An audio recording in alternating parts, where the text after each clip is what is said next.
Kung tala po ng octopus. Dokta po, kamta niya ang octopus. Kaya na po siya dito. Kahit tingnan niya po sa ilalim, wala.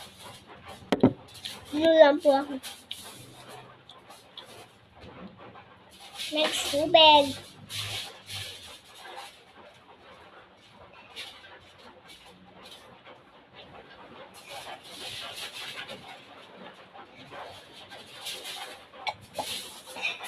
Ang sarap po ng octopus.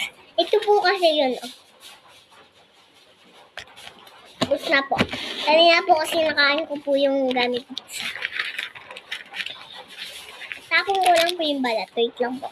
Nagugas na po ako. Bye-bye! Baso. Nakabasag pa. Mahal pa naman to.